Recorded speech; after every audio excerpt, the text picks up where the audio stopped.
Nabudol-budol ka na ba? Yung umorder ka online pero ibang-iba sa nasa picture, yung pala scam.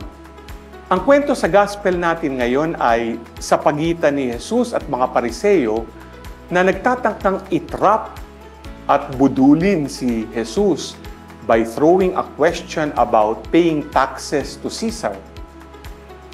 Kung sabihin kasi ni Jesus na hindi dapat na ibigay ang tax sa Caesar, magagalit sa kanya ang mga Romans at pwede siyang tawaging rebelde na hindi sumusunod sa Roman authority. Kung sabihin naman niya na dapat ibigay ang tax, magagalit naman ang mga kapwa niyang Hudyo at titignan siyang traidor sa kanilang bayan. Humingi siya ng isang barya at matalinong sinagot ang iba.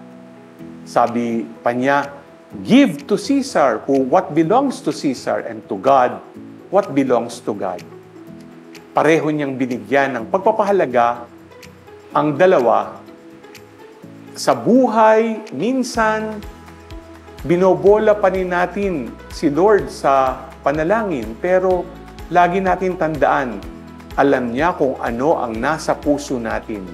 Hiligin natin sa Kanya na always guard our hearts from arrogance, doubt, and any actions that may test His goodness.